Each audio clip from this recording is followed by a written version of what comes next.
చలో చలో టైం అవుతుంది. బాయ్ అండి. Thank you so much. Bye అక్క, ఉంటాను. అలాగే రవి.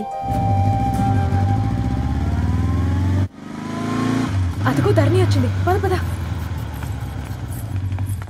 Hi guys. ఏంటి ధరణి ఇంత లేట్? ఆ స్టోరీ తర్వాత ఎక్స్ప్లెయిన్ చేస్తా గానీ first meet mister Ravi.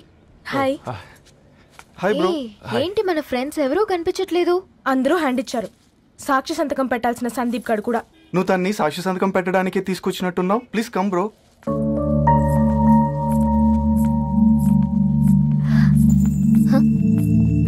It's okay, come. తొందరగా రండి అమ్మా, అసలే షుగర్ పేషెంట్ ని, లంచ్ కి లేట్ అవుతుంది. సారీ అండి. దండలు మార్చుకోండి అమ్మా.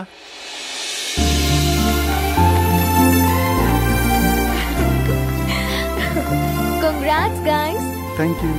ఆ పేపర్ మీద సంతకాలు పెట్టండి అమ్మా.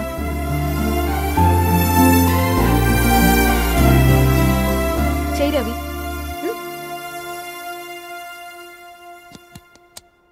ఏమైంది రవి? ఐఎమ్ సారీ అండి. అమ్మాయి కోసం అమ్మానాలు లేని పెళ్ళి, ముఖపరిచయం కూడా లేని నేను సాక్షి సంతకం నాకెందుకు నచ్చట్లేదండి. తప్పుగా అనుకోదు బ్రదర్. పెళ్ళంటే ఇలా దండలు సంతకాలు కాదు, కుటుంబాలు, జ్ఞాపకాలు. అవి గుర్తుపెట్టుకునేలా ఉండాలి కానీ మర్చిపోయేలా కాదు. మాకు అలాగే ఉంది, కానీ ఇంట్లో ఒప్పుకోకపోతే ఏం చేస్తాం? తను ఒప్పించడానికి 4 ఏళ్ళు పట్టిందని విన్నాను మీకు. మరి మీ ఇంట్లో వాళ్ళని ఒప్పించడానికి ఎన్ని ఏళ్ళు ట్రై చేశారండి? ఓ 4 నెలలు, 4 రోజులు, పోనీ 4 గంటలు, ఓ 4 సార్లు అడుగుంటారు. కాదనగానే కంగారు పడి ఇలా నిర్ణయం తీసుకుని ఉంటారు. మనకు చిన్నప్పటి నుంచి నచ్చినవన్నీ ఇచ్చిన అమ్మా నాన్నలు నచ్చిన వాళ్ళని కూడా ఇస్తారండి. కాకపోతే ఓపిక నచ్చేలా చెప్పాలంతే. ఓకే అండి, మీకు పెద్దగా ఓపిక లేనట్టుంది. ధరణి గారు మీ నిర్ణయానికి విలువిస్తున్నారు, నేను ధరణి గారికి విలువిస్తాను. వద్దు రవి.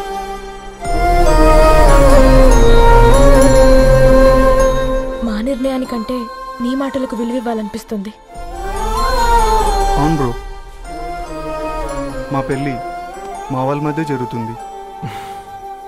నా సర్వీసులో ఎంతో మంది కుర్రాళ్ళని చూశాను, కానీ నీలా సంస్కారం ఉన్న కుర్రాడిని మాత్రం చూడలేదయ్యా.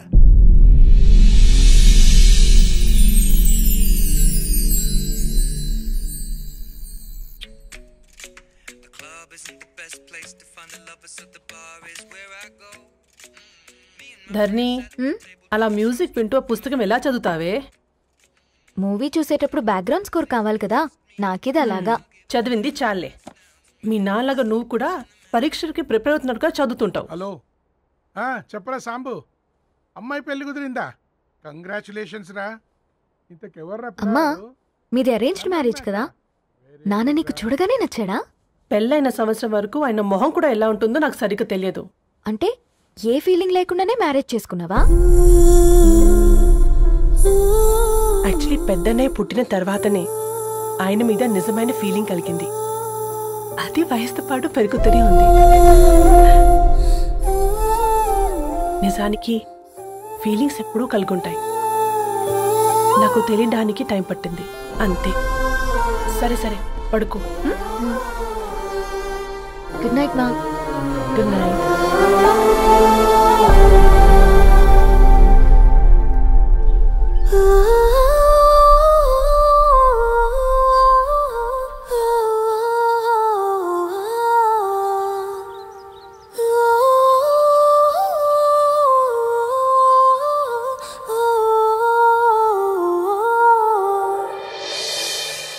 చూసినప్పుడే ఫీలింగ్ లేదు, కలిసినప్పుడే ఫీలింగ్ లేదు, తెలిసినప్పుడే ఫీలింగ్ లేదు, నీతో నడిచినప్పుడే ఫీలింగ్ లేదు, పిలిచినప్పుడే ఫీలింగ్ లేదు, పలికినప్పుడే ఫీలింగ్ లేదు, ఎదురొచ్చినప్పుడు ఎవరు నువ్వని అడగనప్పుడు మరి ఎందుకిప్పుడు అడుగుతున్నది గుండె చప్పుడు.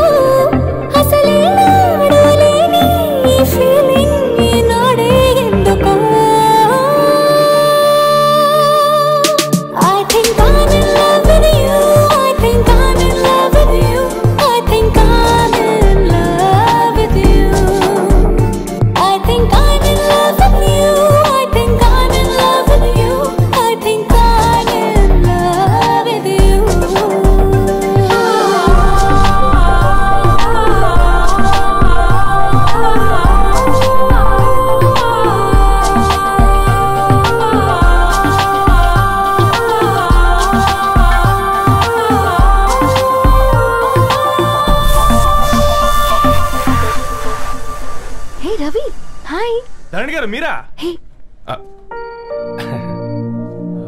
హాయ్ అండి.